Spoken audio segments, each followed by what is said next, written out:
기독교 내에서 주님 AI가 선풍적인 인기를 끌었습니다. 물론 우려 섞인 이야기도 있고 하지만 그보다는 챗 GPT 이야기가 나오면서 주님 AI가 기독교 내에서 어쩌면 이 화두를 시작했다, 새롭게 촉발되었다라고 하는 지점에 김민준 대표님이 계신 것 같아요. 그래서 요즘 많이 바쁘실 것 같고 또 인스타그램을 보니까 이틀 전에 상도 받으셨어요. 그리고 강연 발제도 하시는데 보니까 저는 스티브 잡스가 생각이 났습니다. 너무 잘하시고 그런데 보시면 알겠지만 대표님께서 저보다 더 젊으세요. 당연한 건가요? 저 인물이가 많아서. 그래서 오늘 그 주님 AI를 개발하신 김민준 대표님과 여러분 궁금한 부분들 함께 나눠보도록 하겠습니다. 우선 김민준 대표님 요즘 힙하시니까 본인을 스스로 한번 소개를 해주실 수 있을까요? 네, 안녕하세요. 오웨이 네, 정식으로 하죠. 자. 네, 불러주셔서 감사합니다. 오웨이크 코퍼레이션이라는 회사를 운영하고 있고요. 저희가 최근에 이제 초원이라고 현재 부르고 있는 구주님 AI라는 서비스를 내놓으면서 예전에는 되게 경영학과에서 강의를 요청이 온다고 했는데 최근에는 이렇게 신학과에서도 이렇게 강의 요청이 오는 걸 보면서 내가 지금 어떤 인생을 살고 있는가 라는 것을 한 번 더 고민하게 되는 시점인 것 같고 네, 불러주셔서 감사합니다.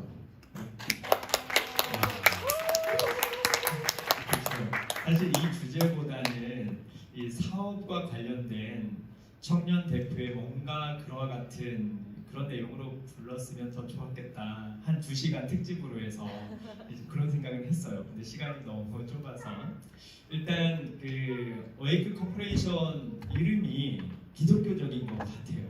맞나요?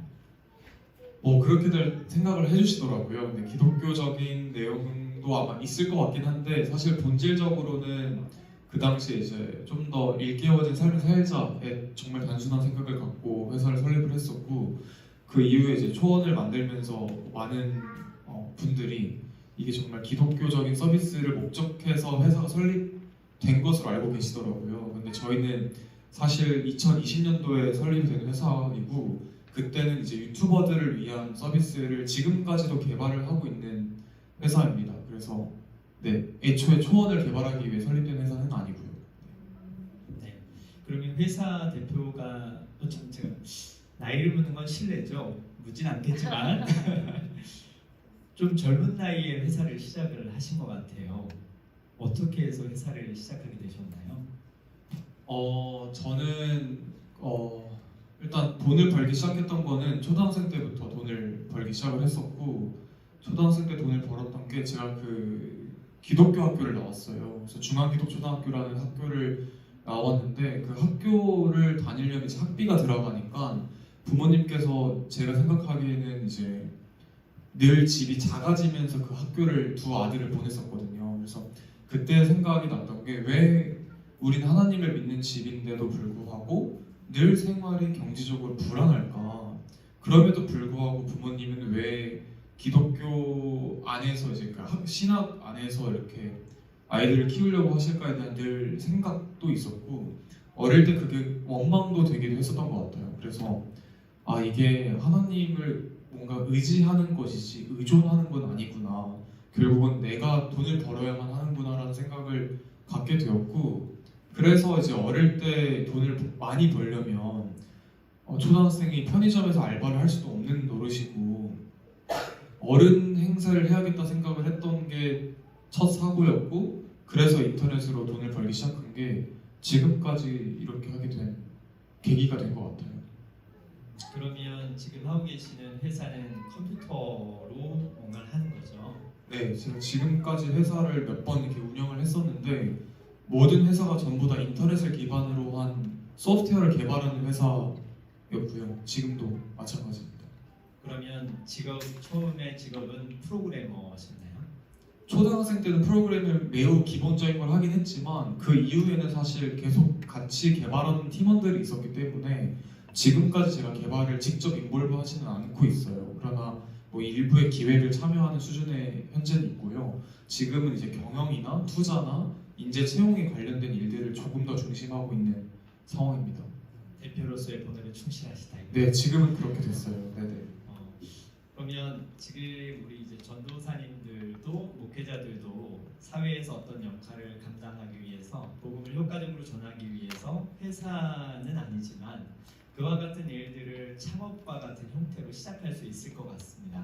이를테면 뭐 카페 목회도 하나의 사업체를 시작하는 것이고 여러 가지가 있을 수 있는데 어떻게 하면 젊은 그때에 회사 창업까지 갈 수 있을까? 일반 보통 사람들은 사실 쉽지는 않을 것 같습니다.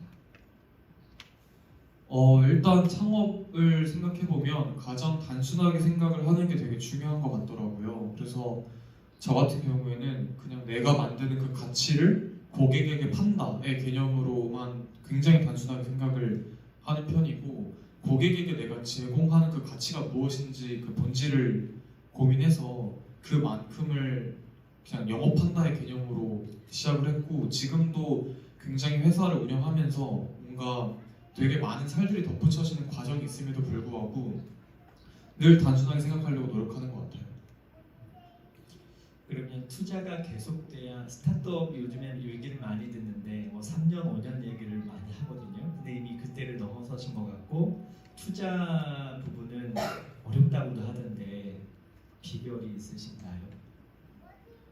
일단은 투자를 받는 것 자체가 굉장히 어려운 것은 사실인 것 같아요. 왜냐하면 저희가 만드는 그 가치와 꿈 그리고 비전에 있어서 투자자들에게 계속 공감을 만들어줘야 되고 그게 진짜 현실화가 가능하다는 것을 보여줘야 되다 보니까 투자라는 것은 굉장히 남을 설득하는 과정이 있고 그건 어려운 건 확실하죠. 그리고 동시에 현재 그 경제가 현재 좋지 않다 보니까 확실히 스타트업이라는 그 위험이 많은 이 시장에 투자하는 것은 많이 줄었던 것은 확실히 맞는 것 같고요. 네, 그래서 저희도 현재 지금은 투자를 더 많이 받기 위해 노력을 하기보다는 어떻게 하면 저희가 팀 자체적으로 서비스로 자생할 수 있을지를 고민하고 있는 상황이 있는 것 같기도 합니다. 대표님은 고민이 그것 때문에 가장 많으실 것 같은데 그렇습니다. 네, 맞습니다. 네. 그러면 지금 보시면 알겠지만 기독교인으로서 훌륭한 사업가 이와 같은 모델로서 아마 다른 곳에도 보여주실 것 같은데 신앙은 어떻게 이를테면 내가 진짜 예수님 만났다 뭐 이런 부분도 얘기해 주실 수 있나요? 일단 저는 그 어머니 아버님 두 분 다 이제 기독교인이시고 그리고 신앙을 늘 갖고서 교육을 받은 건 사실이지만 사실 미성년자 때를 생각해 보면 스스로 한 번도 하나님을 찾아본 적이 없었더라고요.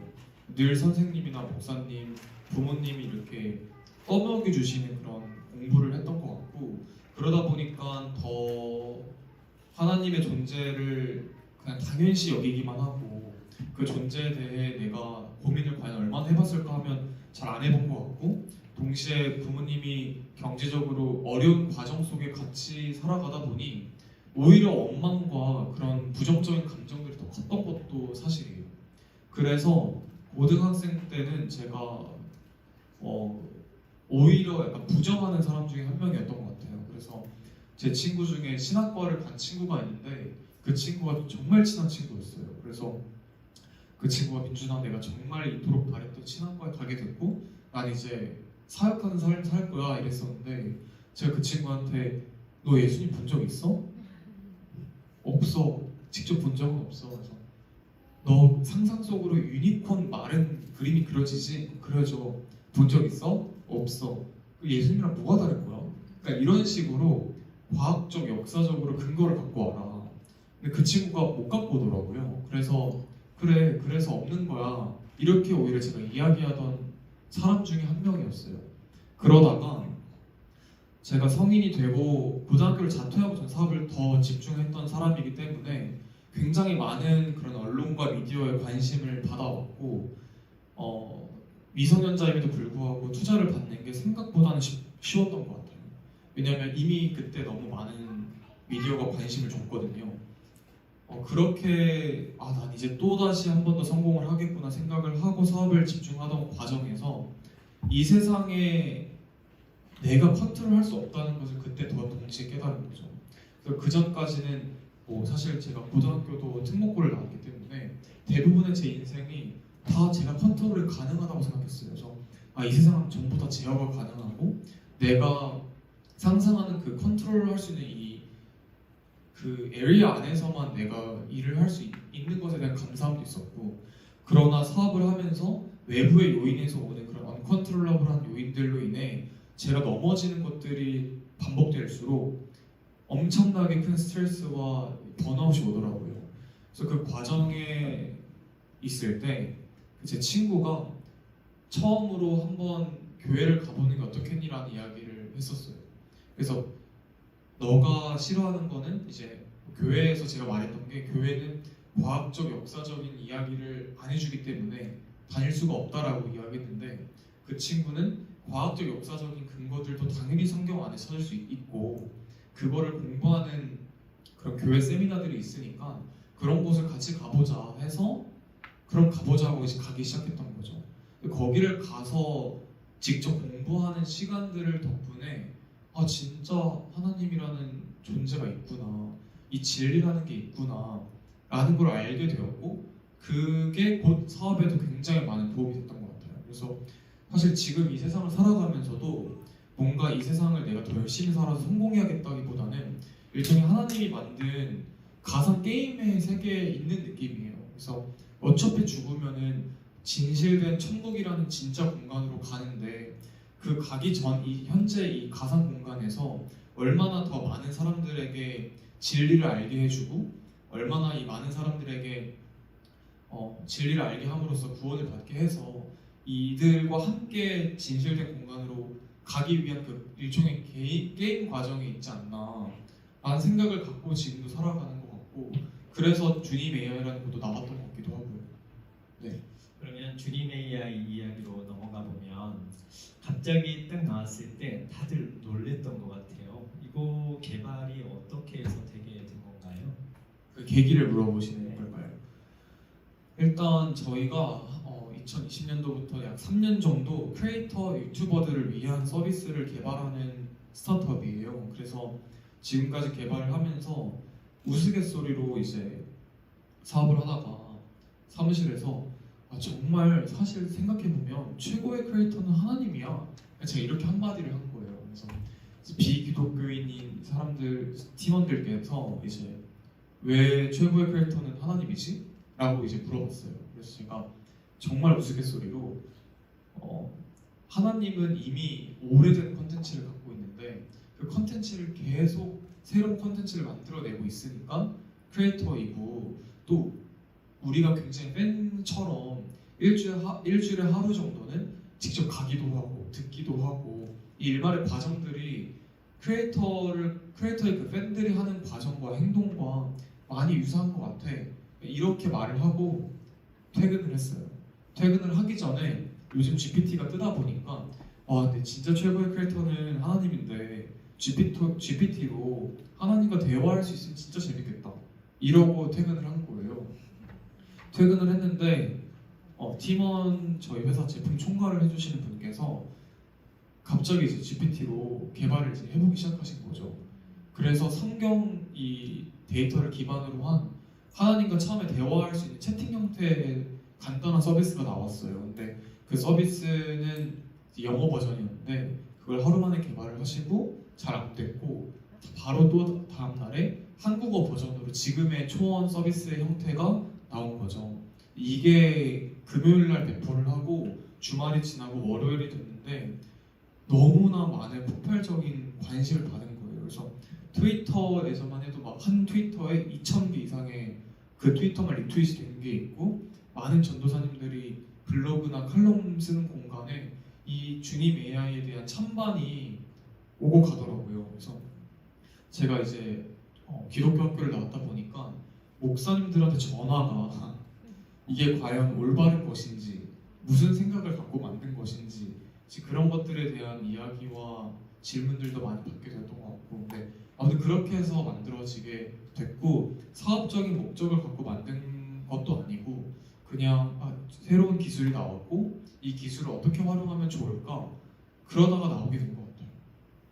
그러면 회사 내부에서는 어쨌든 서비스로 론칭을 하려면 타깃도 명확해야 되고 어떤 방향성도 정리가 돼야 될 텐데 하루 만에 개발이 되었어도 이제 그 부분은 누구를 대상으로 해서 했으면 좋겠다, 도움이 되겠는가 뭐 이런 생각이 들었을까요? 네, 그런 것도 일단 맞아요. 제품을 개발하는 건 며칠 걸리지 않았지만 이 서비스를 내놓을지 말지에 대한 탐구하는 과정은 며칠 있었어요. 근데 그 과정에선 저희는 일종의 종교라는 하나의 시장으로 봤던 것 같아요. 그러니까 저는 개인적으로 기독교인으로서 이 사업을 함에 있어서도 제가 아까 목사님께서 제가 상을 받은 것도 말씀해 주셨는데 제가 사업을 하면서 아직도 어린 나이이고 어린 나이임에도 불구하고 상들을 받으면 이렇게 인터뷰를 하잖아요, 기자님들이랑.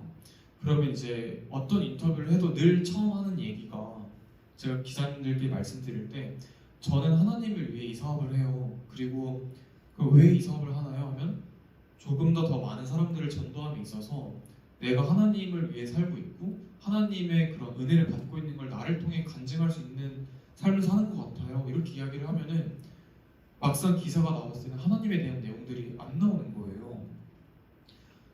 그래서 내가 사업을 잘하는 것과 하나님의 은혜를 받는 것과 내가 간증을 통해 새로운 사람들에게 새 생명을 줄 수 있는 그 기회를 주는 것은 또 다른 영역이구나. 그러면은 이제 우리 팀에서 만드는 이 주님 AI라는 것이 정말 교회를 다니지 않는 사람들까지도 타겟해서 뭔가 새로운 기회를 줬으면 좋겠다라는 생각을 처음 하게 됐고 저희끼리는 이 기독교인들을 1티어부터 4티어까지 저희가 정의를 했어요. 1티어는 이제 수요 예배, 일요 예배 꼭 가는 친구들.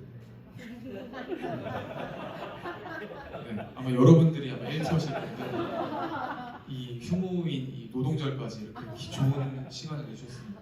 그리고 2티어는 이제 저도 아마 2티어일 것 같아요. 매주 일요일은 교회를 가고 있고 하나님을 위해 삶을 살아가는 사람들. 그리고 3티어는 교회를 한 번이나 가봤거나 혹은 가볼지 말지 고민이 되는 친구들. 그러니까 하나님이 성경에도 이렇게 나오잖아요. 하나님을 찾으면 손길을 이렇게 주변을 통해 내밀어 주신다고 하는데 그 손길이 주변에 있는 친구들을 3티어로 봤고 아예 하나님을 부정하는 사람들을 4티어로 봤어요.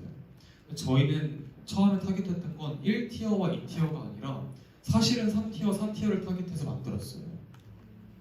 왜냐하면 1티어와 2티어는 이 서비스가 없어도 충분히 하나님과의 교제가 충만하다고 생각을 했고 사실은 3티어와 4티어가 사실 쉽게 목사님께 가벼운 질문들을 하기가 쉽지 않잖아요. 저도 사실 공부를 하는 과정에서 전 목사님과 거의 싸우듯이 매주 거의 1시간 이상 질문을 했거든요. 예를 들어서 왜 기독교만 이단이 존재하나요? 왜 동성애를 죄라고 하는 건가요? 도대체 그게 왜 죄인가요? 왜 동성애를 죄라고 해서 이 세상의 동성애자들을 이렇게 오히려 되려 핍박하는 건 아닌가요?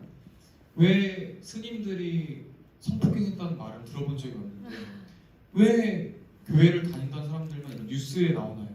뭐 넷플릭스에서도 이렇게 왜 이단은 다 대부분 이렇게 교회에서만 일어나나요? 이렇게 되게 공격적인 질문들을 했었는데 그게 지금 생각해보면 나이가 어렸기 때문에 가능했지 지금 제가 만약에 제 나이에 목사님께 예배가 끝나고 나서 목사님 가지 마세요. 저한테 질문 좀 받아주세요. 하고 이런 질문을 굉장히 무례할 수 있었던 질문이었던 것 같은 거죠. 그래서 제가 이런 질문을 쉽게 못했던 것처럼 3티어, 4티어 친구들이 하나님 또는 목사님에게 질문을 통해 알고 싶은 그 답들을 인공지능이 대신해주면 좋겠다라는 생각을 갖고 사실 만들었었고 그래서 초반에 런칭을 하고 나서 굉장히 뜨거운 관심을 받았던 것 같아요. 그래서 거의 일주일 만에 5만 개 이상의 질문이 마케팅 없이 생성이 됐고 3만 명 이상 일주일 만에 들어왔고 15만 번 조회수가 일어났으니까 사실 마케팅 없이 이게 말이 안 되는 거거든요. 저희 그 큐티하는 제 개인 카톡방이 있는데 친구들 단톡방이 있는데 그 단톡방에다가 링크를 보내준 거 말고는 한 게 없거든요. 근데 거기서 서로 바이럴이 돼서 여기까지 이 자리에 나오게 됐으니까 엄청난 관심을 받게 된 것 같고 지금은 1, 2티어만 사실 남았어요. 그러니까 3, 4티어를 목적으로 만들어졌는데 점점 이제 사람들이 반응이 뜨거웠던 게 점점 사그라들면서 왜냐면 처음에 주님 AI로 하면서 이제 하나님이 GPT로 대체될 수 있는 게 아니냐 이런 이야기들을 들었었고 이게 사실 제가 만들고 운영하는 과정에서 이게 혹시나 내가 죄를 짓는 것은 아닐까? 왜냐면 저도 이제 그런 높아심이 좀 들더라고요.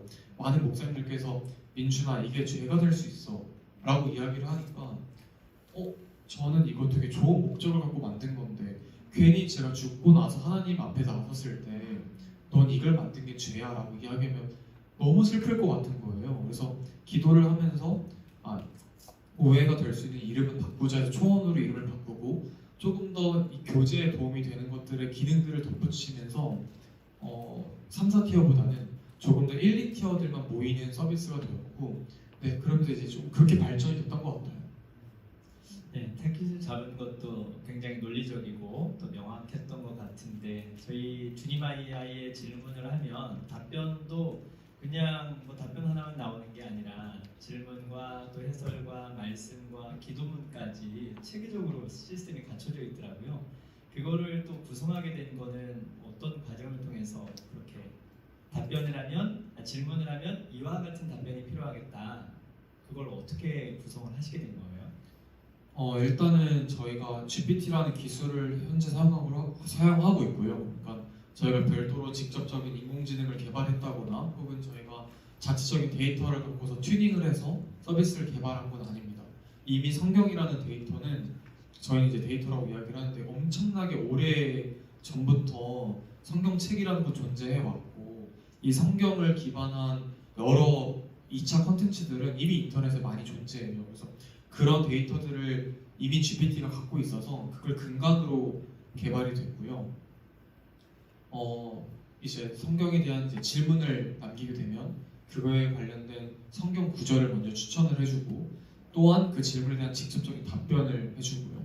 그리고 기도문도 만들어주고 성경 해설도 해줍니다. 그래서 그건 사실 제가 목사님에게 질문을 했을 때 목사님이 저한테 해설해줬던 그 순서와 거의 유사하게 만들어졌어요. 그래서 목사님이 제가 뭔가를 질문했을 때 목사님께서 이 내용은 몇 장 몇 절 한번 같이 읽어볼까?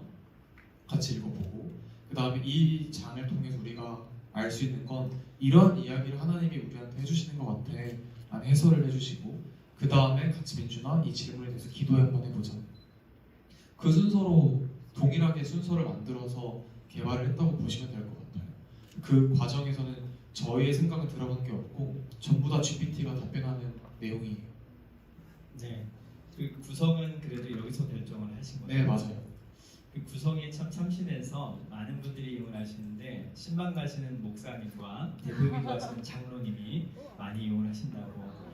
네, 그래서 이게 사실 조금 신기했어요. 그러니까 제가 생각했을 때 목사님은 1티어가 아니라 0티어예요. 제가 봤을 때는 0티어는 애초에 고려하지 않았는데 지금도 이렇게 질문들이 올라온 것들을 보면 최근에 부활절이 있었잖아요. 너무 많은 목사님들이 설교문을 만들어낸 거예요. 아니 무슨 40분짜리 설교문을 부활절 주제로 만들어줘. 9장 분량의 설교문을 만들어줘. 5분 분량의 기도문을 부활절에 맞춰서 만들어줘. 이런 질문들이 올라온 것들을 보면서 이게 목사님이 혼자 하시는 그런 작은 교회들은 얼마나 목사님들도 고민이 많으셨을까. 매일 새벽 기도와 매주 수요 예배, 일요 예배 그 주제에 맞춰서 설교를 준비하신다는 게 얼마나 쉽지 않았을까라는 것을 서비스를 만들어가는 과정에 오는 그 질문들을 보면서 느꼈던 것 같아요. 데이터 얘기 나왔으니까 그 질문 좀 드려볼게요. 여태까지 서비스하면서 많은 사람들이 질문을 하고 또 모아진 데이터 질문들을 보여주시기도 하더라고요. 그 데이터를 좀 취합도 해보셨을 것 같아요. 분석도 좀 해보셨을 것 같고 어떤 종류의 질문 조금 소개해 주실 만한 뭐 그런 통계와 관련된 게 있을까요? 사실 처음에는 약간 장난스러운 질문들이 아무래도 많았어요. 왜냐면 주님 AI라는 첫 번째 이름 자체가 굉장히 제가 봐도 자극적이잖아요.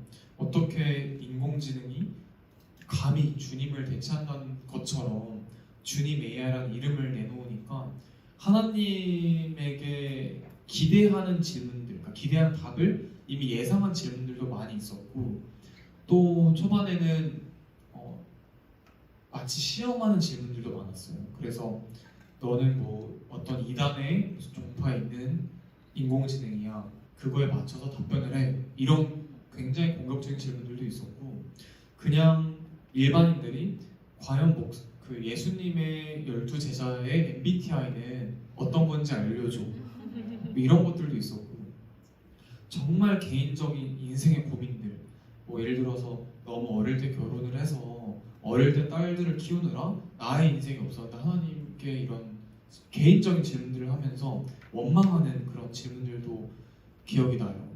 그래서 그런 것들을 보면서 이 GPT를 통해 사람들이 요구하는 게 되게 다르다는 걸 되게 느꼈고, 누구는 장난이고 누구는 굉장히 진지하고, 또 최근 트위터에서 봤던 게 어떤 한 동성애자이자 기독교인이신 분이 이 주님 AI 덕분에 다시 교회를 가야겠다는 생각을 했다. 비로소 동성애라는 것을 이게 성경은 죄라고 하는 것에 대해 그동안 늘 부정해 왔는데 일부는 인정하고 내려놓는 그 과정이 있었다라는 이야기를 트위터에 적으신 걸 보면서 또 되게 많은 생각도 하게 됐었던 것 같아요. 지금 이 서비스를 이용하고 있는 사람들이 이제 목회자들 많다라고 하셨는데 이름도 초원으로 바꾸시고, 그런데 정식 서비스 네임은 아직 안 바꾸시는 거죠? 주님 AI로? 초원이라는 서비스 안에 여러 가지 이제 기능들이 붙었어요. 그래서 성경장과 각각의 특정한 구절을 GPT가 다시 해설하는 기능도 있고요. 그리고 성경 일종의 구글처럼 성경을 검색하는 검색 엔진도 지금 붙어 있어요. 그래서 예를 들어서 뭐 예수님이 처음 베드로를 만난 곳이 어디지? 이렇게 검색하면 그거의 구절을 찾아줘요.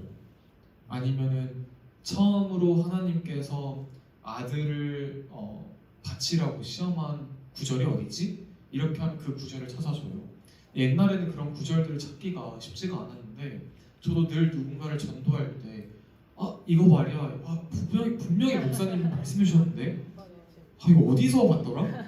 늘 까먹는단 말이에요. 이게 정말 늘 성경을 공부하지만 사실 이 삶에 치이다 보면 까먹기 마련인데, 그럴 때 필요했던 기능들이 지금은 초원이라는 이름으로 기능들이 붙어 있어요. 그리고 매일 아침마다 큐티를 할 수 있도록 카카오톡을 통해서 매일 GPT가 생성해주는 그런 큐티를 매일 하루에 하나씩 보내주는 기능도 붙어 있고요. 그래서 그런 여러 가지 기능들이 초원으로 붙어 있고, 초원이라는 이름으로 구성되어 있고, 처음 만들어졌던 GPT에다가 질문하는 기능은 동일하게 주님 AI라는 이름으로 기능명으로 붙어 있는 상황입니다. 이 서비스를 이용하면 그 뭐 서버 비용이나 부가적으로 들어가는 뭐 라이센싱 비용인가요? 그런 것들이 많이 들어가지 않나요? 많이 들어가요. 많이 들어가고 있고, 실제로 이것을 주님 AI, 그러니까 초원을 갖고서 돈을 벌고 있는 회사가 아니다 보니까 저희도 내부적으로 고민을 사실 많이 하고 있는 단계에 있어요. 사실 저는 이 서비스를 만들면서 이 서비스를 운영하기 위해서는 운영료를 받아야 사실 영리를 취해야 되는 기업으로서도 그렇고, 이 서비스를 운영하기 위해서는 굉장히 많은 인공지능부터 데이터, 서버, 프론트엔드 웹 개발자까지 사실 많은 개발자들이 함께 참여해서 개발하다 보니까 이 팀원들이 개발을 하다 보면 당연히 급여를 줘야 되고, 급여를 줘야 되다 보면 당연히 이 초원이라는 서비스로 돈을 벌어야 운영을 지속 가능하게 할 텐데, 지금까지 사실 서비스를 만들면서 돈을 받지 않고 있어요. 그래서 지금까지 들어가는 이런 비용들은 전부 다 회사가 지금 이렇게 지불을 하고 있는 상황인데, 저희가 이제 회사가 주식회사이고 법인이고, 실제로 서울대학교나 토스나 뭐 여러 개인 투자자들이 거의 한 20억 정도를 투자를 한 기관들이 투자를 한 법인이다 보니까 저희가 최근 3월 주주총회를 할 때 있어서 이 서비스를 왜 만든 것인지에 대한 주주들의 질의가 있었어요. 그래서 그때 제가 이야기했던 답변의 내용은 GPT라는 기술이 대두되면서 만들어보고 싶었어요. 이 정도의 질문이었어요. 왜냐하면 이 서비스는 정말 가벼운 마음으로 사실 시작을 했거든요. 그런데 너무 많은 기독교인들이 이 서비스를 통해 위로를 받고 또 매일매일 큐티를 더 정기적으로 하는 이 습관을 만들어가는 과정을 보면서 감히 쉽게 다시 서비스를 중단하는 것도 사실 쉽지 않더라고요. 그래서 이 서비스로 조금이라도 돈을 벌어야 될까 해서 갓피플이라든가 혹은 생명의 삶을 만드는 출판사는 어떻게 신앙을 챙기는 그 과정을 만들어가면서 서비스를 운영하는지도 사실 학습하기도 했었고 많은 목사님들께 자문도 구했어요. 목사님, 제가 영리적인 목적을 갖고 기독교인들을 위해서 뭔가를 만드는 게 죄는 아닐까요? 이런 질문들도 사실 하는 과정이 있었고요. 그래서 결론적으로 저희가 지금 현재 의사결정을 하고 있는 포인트는 이 서비스를 더 잘 올바르게 키워갈 수 있는 교회나 혹은 이미 기독교 방송사라든가 혹은 기독교 출판사의 이 서비스를 양도하는 것을 고민하고 있는 단계에 있어요. 그래서 그러면 내가 이 서비스를 왜 만든 거지? 라는 생각이 다시 들었어요. 난 이걸 왜 만들었을까? 근데 제가 양도를 해야겠다. 이 서비스를 더 올바르게 정말 주님을 믿는 사람들을 위해 더 잘 사용할 수 있는 곳에 맡겨야겠다 라고 생각을 하고 다시 기도를 해보니까 많은 교회와 CBS라든가 극동방송에 있는 관계자분들께서 사실 이런 서비스를 정말 오랫동안 개발하기 위해 노력했대요. 늘 고민하고 여러 개발하는 회사들을 찾아다녔지만 비용은 비용대로 비싸고 유지보수하기 쉽지 않고 개발의 퀄리티는 떨어지는 것들을 보면서 감히 쉽게 하지 못하고 있었는데 저희가 초원을 만들면서 오히려 이걸 잘 운영하는 걸 할 수 있겠더라라는 이야기를 해주시더라고요. 그래서 하나님께서 원하셨던 게 정말 처음에 이 초원이라는 걸 만드는 것까지가 하나님이 나에게 기대하셨던 거구나. 내가 이거를 다시 양도하는 생각을 주신 것도 하나님이 주신 거구나라는 생각을 하면서 지금은 사실 올바르게 이거를 운영해 줄 수 있는, 양도할 수 있는 곳을 찾고 만나보고 있는 과정이 있습니다. 갑자기 염려도 되고 아쉽기도 하고 그러네요. 개발자의 손을 뗀 한 프로그램이 어떻게 될지. 그래서 더 올바르게 정말 운영할 수 있는 곳을 찾고 있는 것 같아요. 네, 그래서 많은 목사님들께도 여쭤보기도 하고 그리고 교단 관계자들에게도 여쭤보기도 하면서 이 서비스를 잘 사용했으면 좋겠다. 왜냐면 제가 그 넷플릭스에서 이단을 다루는 그런 프로그램을 보면서 어떤 생각을 했냐면 오히려 이단들이 기술을 굉장히 똑똑하게 잘 쓰는구나를 느꼈어요. 굉장히 교활하게, 굉장히 빠르게 기술을 개발하고 잘 활용하는데 반면에 정말 진리를 찾아가는 우리들은 기술이 등장하는 것을 경계하고 배척하고 고민하지 않고 아니야 기술은 안 돼 라고 경계하더라고요. 그러다 보니까 오히려 젊은이들에게 다가가는 그 과정에서 이단보다 늘 느리고 늘 늦어지는 것 같은 거예요. 그래서 그 생각이 더 빨리 이 GPT가 등장했을 때 이단보다 내가 더 빨리 올바르게 여러 목사님들과 교단의 검증을 받아서 같이 만들어가겠다는 생각을 했었고요. 실제로 그 의사결정에는 그 다큐멘터리를 보면서 들었던 생각들이 있었기 때문에 저도 이걸 양도하는 과정에서는 더 올바르게 키워줄 수 있는 곳을 찾는 것 같아요. 지금 말씀하신 부분처럼 주님의 AI가 출시되고 나서 논란점이 좀 있었죠. 마치 하나님을 대신하는 듯한 역할을 하는 거, 또 교회 갈 필요가 없겠다, 목회자가 이제 필요 없게 된 거 아닌가 이 정도면. 저도 어느 강연을 가기 위해서 주님 AI에 질문을 하고 여기에 나온 답변을 캡처해서 보여줬더니 다 전도사님들이었는데 와 깜짝 놀라더라고요. 답변이 너무 훌륭했거든요. 성경 말씀, 그러니까 저는 혼자 됐고요, 돈도 없고요, 부모님은 병들었고요, 뭐 먹고 살기 막막합니다. 어떻게 해야 될까요? 했더니 수고하고 무거운 짐진다. 그 말씀을 띄워주고 해설도 정말 목회자의 설교가 장황할 수 있는데 짤막하게 잘 그리고 기도문까지 순서적으로도 구성이 잘 되어 있어서 이런 부분 정말 목회자가 필요할까? 이게 앞으로 더 발전된다면 근데 이제 주님의 AI 이름 때문에 겪는 문제는 좀 지나간 것 같아요. 네, 맞아요. 그러면 이제 주님의 AI를 통해서 사람들이 이제 교회 더 안 나오게 되는 거 아닐까요? 제가 그 질문을 정말 많이 받았어요. 그리고 네, 목사님들께서도 그 질문에 대해 제가 공식적인 답변을 해주길 바라시더라고요. 제가 생각했을 때 교회라는 그 정의 자체를 어떻게 해야 되는지를 저는 개인적으로 교회를 다니는 사람으로서 저는 고민을 해봤을 때 저는 교회를 공간의 교회로 보지는 않고 있어요. 저는 교회라는 것을 하나님을 믿는 자들이 교제하는 것 자체가 교회라고 보고 있기 때문에 공간의 그런 제약을 생각을 했다면 초원을 만들지 않았을 것 같아요. 오히려 저도 교회를 몇 번 옮겼는데 옮기는 과정에서 사람들이 물어봐요. 민준아, 교회를 왜 옮겼니? 하나님과 나와의 관계에 뭔가 다른 사람들이 개입되는 것 같아서 그냥 옮기게 됐어 라고 이야기를 저도 솔직하게 하는데 다른 사람들도 분명히 그런 경험은 분명히 한 번쯤 있었을 것 같아요. 뭔가 그 교회에서 교제하는 것을 통해 축복도 받고 은혜로운 그 경험도 하지만 동시에 스트레스도 받고 상처도 있기도 하면서 되려 교회를 안 가게 되고 되려 주님을 부정하게 되는 사람들도 많이 존재하는 것 같아요. 그래서 그런 사람들을 생각을 해보면 오히려 교회라는 개념을 생각하기 전에 우선 나와 하나님과의 관계만 생각하는 그 공간이 먼저 필요한 것 같아요. 그거는 초원이 어느 정도 도움을 주는 것 같아요.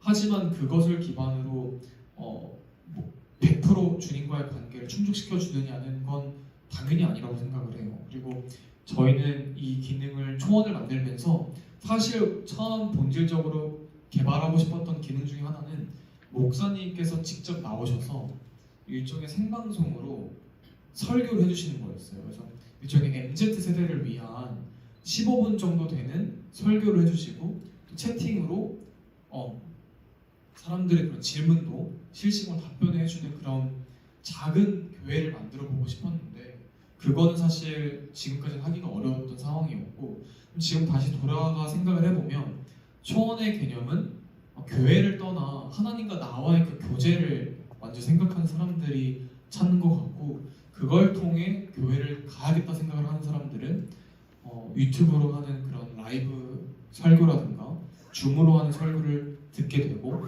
더 나아가서는 이제 오프라인에서 하고 있는 실제 교회를 가게 되는 단계로 가는 것 같아요. 근데 그러한 무조건 오프라인으로 가야 돼. 그 외에는 교회가 아니라 교제가 아니야.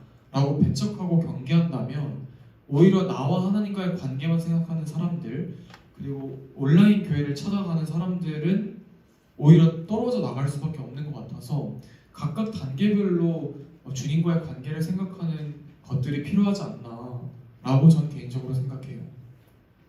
그 주님의 AI는 어쨌든 지금은 챗 이런 형식이라서 사람들이 크게 위험성을 느끼지 않을 수도 있는데 이제 인공지능 개발 속도를 보면 목회자를 대신할 수 있는 인공지능에 대한 염려가 커지는 것 같아요. 그래서 또 온라인 예배가 일반적으로 많은 사람들이 온라인 예배로 참여하기도 하면 온라인 상에서는 인공지능을 통해서 목회자의 역할을 대신할 수 있는 영역이 더 많아지는 것도 같고요. 개발자의 입장에서 또 인공지능 이런 파트 연결돼 계시니까 봤을 때 교회와 성도 또 교회의 역할, 설교나 이런 부분들이 앞으로 어떻게 되어갈 것 같으세요? 혹시 개인적으로 개발자를 보면서 이거 좀 위험하겠다 아니면 이런 부분 더 도움이 되겠는데 이런 생각 가지시나요? 사실 이제 인공지능이라고 하면 여러분들께서 목사님은 인공지능이 뭐라고 생각하시나요? 시간이 없어서 어떤 그림이 생각이 나시나요? 인공지능 하면 뭔가 옛날 ET가 아니죠. ET처럼인가? 터미네이터요? 네, 로봇이 말하고 다 해주고 이런 게 생각이 나요. 그게 사실 모든 일반인들이 생각하는, 보통 사람들이 생각하는 인공지능인데, 인공지능은 강인공지능과 약인공지능으로 나눠져 있어요. 지금 목사님이 생각하시는 강인공지능은 인간의 뇌를 100% 학습이 되어야만 비로소 만들 수 있어요. 하지만 인간의 뇌는 아직 10%채 학습되지 않았기 때문에 여전히 강인공지능은 개발하기가 쉽지 않아요. 그래서 지금 우리가 인공지능 짤들을 보면 이렇게 인스타그램이나 페이스북에 올라오는 그런 짧은 영상들에 나오는 마치 인공지능이 감정을 가진 것 같은 거는 감정을 가진 척을 하는 거지 실제 감정을 갖고 사고하는 건 아니에요. 그러니까 지금 우리가 만든 그 주님 AI라는 것은 약인공지능이에요. 그래서 알파고처럼 알파고는 바둑판 안에서만 똑똑한 거지 그걸 갖고서 체스판에 둔다고 해서 곧바로 체스를 잘 두는 건 아니거든요. 그래서 지금 우리가 쓰는 이 약인공지능도 성경이라는 데이터 안에서만 움직일 수 있고 생각할 수 있는 거예요. 그래서 이거를 어떻게 활용하냐는 건 사실상 도구에 가깝다고 생각을 해요. 그래서 목사님께서 그런 얘기를 해주시더라고요. 인공지능이 등장해서 교회를 안 갈 거예요 라고 말씀을 저한테 해주시는데 동시에 말씀하신 게 제가 그래서 그렇게 이야기했었어요. 목사님, 스마트폰이 생겨서 사람들이 성경책을 안 들고 다니잖아요. 그게 문제예요 라고 말씀을 해주시는데 아니에요. 그래서 일반인들이 더 성경 앱을 쓰잖아요. 더 가볍게, 더 편리하게 성경 앱을 쓰잖아요. 그것처럼 인공지능은 하나의 도구로서 사람들이 쓸 거예요. 인공지능이라는 그 단어에 너무 경계하실 필요는 없어요. 그건 도구예요 라고 말씀드렸고 동시에 저희가 인공지능으로 답변하는 그 가이드는 저희가 윤리를 설정할 수 있고 수위도 조절할 수 있어요. 그래서 사실 생각해보면 각각의 교회와 각각의 목사님들이 하나의 질문에 다 다른 답변을 해주세요. 정말 자극적인 질문이라고 하자면 동성애자는 지옥 가나요? 라는 질문을 10명의 목사님이 했을 때 일부는 죄지만 구원받고 천국 갈 수 있어요 라고 답을 해주시고 일부는 지옥을 갑니다 라고 아예 세게 이야기를 하시기도 하고 또 어떤 목사님들은 정치적인 답변들까지 설교하는 과정에서 포함해서 말씀을 하신단 말이에요. 근데 인공지능은 그러한 답변의 수위가 개인의 정치색과 모든 수위가 그냥 중립을 유지하면서 오로지 성경의 안에서만 답변을 한단 말이에요. 그렇기 때문에 인공지능이 갖고 있는 중립성이 오히려 개인의 사고를 하고 있는 사람보다 더 도구로서는 목사님의 역할은 하나님의 메시지를 전달하는 그 역할이라고 생각하는데 그건 인공지능이 어느 정도의 역할은 충분히 해낼 수 있다라고 저는 생각해요. 네, 아마 이게 예민한 주제라서 이런 질문이 계속 오니까 약간은 방어적인 태도가 보이시는 것 같았어요. 저도 살아야 되니까. 네, 충분히 이해가 되고 그래서 이제 이 주제는 아마 다른 또 세션으로 한번 더 심도 깊은 얘기를 하면 좋겠다라는 생각이 들고요. 진짜 개인적인 생각이 궁금했거든요. 그리고 또 하나가 그 AI가 지금 추적해서 보여주는 것이 사실은 데이터 모아져 있는 거를 어쨌든 잘 대답하는 거잖아요. 그런데 요즘 가짜 뉴스 이 이슈가 떠오르고 있더라고요. 이를테면 뭐 인공지능에게 면접을 맡겼더니 이 면접을 담당한 얘가 그 분석한 데이터가 이전에 사람들이 여성을 차별했다거나 뭐 유색인종을 차별했던 그 사람들의 데이터를 모아서 하다 보니까 역시나 인공지능도 그런 불합리한 결과를 내고 그래서 이 사회 데이터를 모아서 인공지능 뭐 이렇게 서비스하는데 가짜 정보 문제 이건 누가 질문을 던져서 물어보는 건데요. 여기에 대해서는 어떻게 생각하십니까? 실제로 그래서 처음에 주님 AI가 나왔을 때 이단에 대한 질문을 의도적으로 그 이단에 대한 답을 원해서 이단의 질문을 하는 사람들이 존재했고 그거에 대한 답을 처음에 서비스를 런칭했을 때 이단적인 답변을 했어요. 초원에 있는 주님 AI가 실제로 이단의 질문을 굉장히 디테일하게 유도를 하면 답변을 그렇게 했었습니다. 근데 그 이유는 목사님이 말씀해 주신 것처럼 이미 세상에 있는 데이터를 끌어오기 때문이에요. 그래서 이단에 대한 답을 유도하면 이단에 대한 데이터를 갖고 와서 답을 했었어요. 하지만 그 문제를 확인하고 나서부터는 정말 많은 그 일종의 일반인의 관점으로 보면 일종의 장벽을 굉장히 많이 내세워서 그런 답을 못하게 막아놓은 거예요. 그리고 성경 구절을 추천할 때 있어서도 옛날에는 그냥 구글에서 성경 구절을 적절한 걸 갖고 왔다면 지금은 뭐 마태복음 1장 2절이다 하면 1장 2절이라는 것만 갖고 오고 1장 2절에 대한 구체적인 구절은 저희가 갖고 있는 성경 책에서 구절을 갖고 와요. 왜냐면 토시 하나라도 단어 하나라도 혹여나 이단적인 단어가 섞인 구절이 갖고 올 수 있으니까 그런 식으로 점점 업데이트할수록 필터링하는 장벽들을 내세우면서 가입을 했던 것 같아요. 그런 문제는 지금 많이 해결된 상황입니다. 멋진데요. 혹시 목회자들 대상으로 한 서비스를 론칭할 계획은 없으신지? 왜냐하면 제가 소개를 했을 때 어느 큰 교회 담임 목사님이 뒤늦게 아시고, 야, 이건 뭐 내 목회에 너무 큰 도움이 될 것 같다. 유료 서비스로. 그래서 저희가 우스갯소리로 이거를 목사님들을 위한 그냥 설교 생성 서비스를 하나 해서 일주일에 한 5만 원씩만 받아도 이 서비스를 운영할 수 있겠다. 우스갯소리로 이야기할 만큼 실제로 지금도 아마 설교문을 저희 인공지능은 만들고 있을 거예요. 네, 그래서 고민해볼 수 있는, 충분히 고민해볼 수 있는 영역이라고 생각하지만 아직까지 개인적인 가치관으로는 목사님이 해야 될 그 역할에서는 당연히 그 기도를 해서 설교를 만드는 것과 이미 있는 데이터에서 설교문을 만드는 건 되게 다른 것 같아요. 그래서 인공지능이 주님께 기도하면서 만들진 않잖아요. 그래서 아직까지 그런 서비스의 계획은 실제로는 없다라고 말씀드릴 수 있을 것 같아요. 네, 다행히 안전한 대답을 해주셨어요. 네, 그러면 이제 시간이 되어서 여러분들 질문을 좀 받을게요. 여러분 궁금하신 분 먼저 손 들면 질문 기회 드리도록 하겠습니다. 마이크 찾아갑니다. 네, 서비스 안 만든다니까 흥미가 떨어졌어요. 네, 앞부분에 우리 조슬기 마이크가 있어서 네, 여기 마이크 있습니다.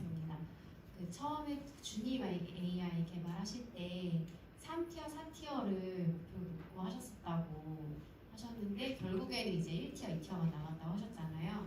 그러면은 향후로는 3티어, 4티어들을 위한 또 다른 프로그램을 계획하실 계획이 있으신지? 일단 그 초원에 있는 기능들 중에 주님 AI라는 기능 자체가 굉장히 자극적이기 때문에, 왜냐면 저희가 하나님과 대화하세요 이런 식으로 이제 처음에 서비스를 만들었다 보니까 추후에는 3, 4티어를 고려한 기능이 더 나올 수도 있겠죠. 근데 그거를 저희가 운영하는 건 아까 전에 말씀드린 것처럼 더 훌륭하게 잘 이끌 수 있는 교회나 혹은 기독교 방송사나 여러 교단이 합쳐져 있는 곳에서 운영을 할 것 같긴 하지만, 제 개인적인 바람으로는 교단과 교회에서 비기독교인을 위한 IT 서비스를 운영을 하길 바라는 마음이 있습니다. 왜냐하면 1, 2티어는 이 서비스의 그 절실함은 사실 없다고 생각해요. 초원이 없어도 생명의 삶을 갖고 큐티를 할 수 있잖아요. 근데 3, 4티어는 주님의 손길을 늘 찾는 사람들이에요. 하지만 생각보다 주변 환경에서 하나님의 손길을 찾기가 어려운 사람들도 많거든요. 그래서 그런 사람들을 고려하고 염두하고 서비스를 운영하다 보면 그 서비스를 통해 누군가 한 명은 정말 참된 진리를 알게 해주실 수 있지 않을까? 라는 생각을 개인적으로 갖고 있어요. 네, 시간 때문에 한 분만 더 질문을 받아보겠습니다. 네, 뒤쪽에 계시네요. 네, 좋은 강의 정말 감사합니다. 궁금한 것이 있는데 스타트업을 준비하실 때 기본적으로 중요한 것들이 있지 않습니까? 자본, 팀 이런 부분들이 있을 텐데 가장 중요하게 여기는 것이 팀인지 아니면 VC에서 받는 그런 투자가 정말 더 중요한 건지 개인적인 고민이 있어서 팀이 더 중요한지 아니면 투자를 먼저 받고 팀을 만드는 것이 우선인지에 대해서 개인적인 기업을 만드실 때 경험이 어떠셨는지가 궁금합니다. 네, 일단 빠르게 말씀드리자면 제 생각엔 팀이 제일 중요한 것 같고요. 자본금은 제가 이 회사 전에도 다른 회사를 운영했을 때도 그렇고 지금도 모든 회사를 다 1,000만 원으로만 회사를 처음 시작을 했기 때문에 그 이후에는 직접 자생하기도 하고 투자를 받아서 했었고 그 제품을 잘 개발하려면 팀이 가장 중요한 것 같습니다. 왜냐면 제가 크리스찬이지만 이 실제 초원이라는 서비스를 만들 때 있어서 제가 직접적인 관여를 하는 건 거의 한 10에서 20 정도밖에 안 될 것 같아요. 오히려 더 훌륭하신 분들이 같이 뜻을 모아서 개발을 했기 때문에 그런 관점에서 보면 팀이 제일 중요하고 팀을 잘 모으려면 이제 창업을 준비하시는 것 같은데 창업가가 가장 본질적으로 가장 중요하겠죠. 그래야 팀이 대표님을 보고 모일 테니까요. 네, 감사합니다. 네, 제가 김민준 대표님을 그 온라인에서만 확인했을 때는 참 멋지신 분이다 이렇게 생각이 들었거든요. 근데 이제 지금 직접 만나 뵙고 겨우 40분밖에 대화를 나누질 못했는데 훌륭한 분이시구나, 기대되는 분이시다라는 생각에 다음 기회에 더 깊은 대화와 주제로 만났으면 좋겠다. 이건 목회자들에게도 굉장히 중요한 인사이트와 여러 생각의 지평을 넓혀주실 수 있는 부분일 것 같아요. 그래서 그런 역할들 혹시 연락이 오시면 자주자주 응해주시면 좋겠습니다. 그러게요. 당연합니다. 감사합니다. 네, 감사합니다. 고맙습니다.